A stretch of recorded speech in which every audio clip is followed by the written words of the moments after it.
Hey guys, how's it going? So I wanted to tell a little bit of story because there's a lot of fraud, waste, and abuse coming up in the news right now.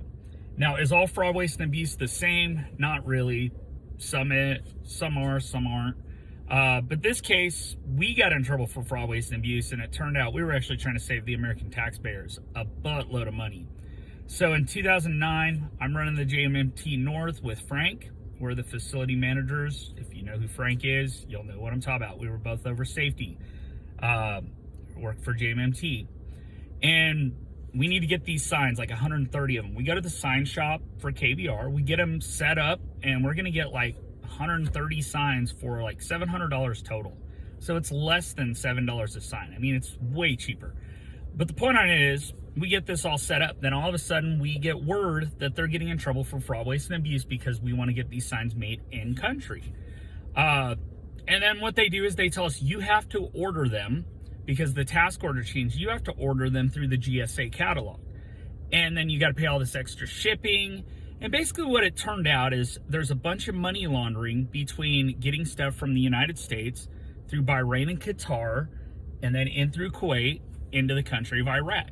It's all money laundering. And that's what it is. It's just paying fees to mullahs and people who don't like us. In some cases, like Al Sadr, you're actually paying money to terrorists who we just happen to be aligned with at that day. And, you know, the American taxpayer is the one getting hosed.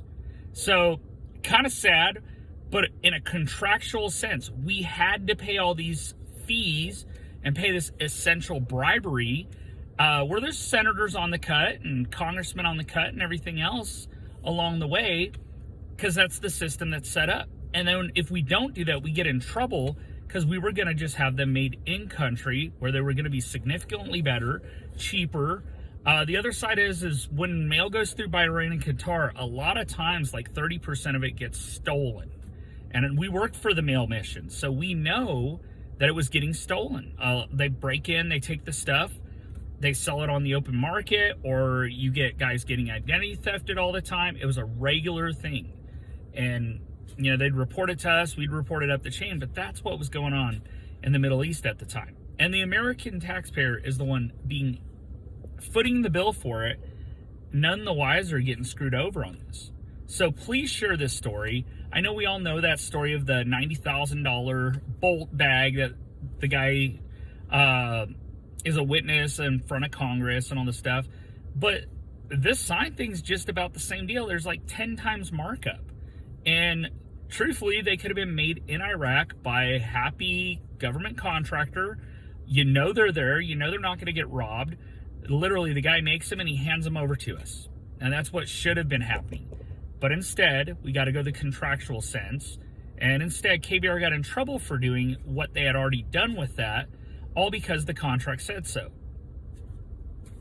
So please share this story. Get back with me if you have any comments. If you have any questions, get back with me. I'll tell you exactly what happened. I was the youngest safety manager in Iraq at the time, or safety coordinator, whatever you want to call it.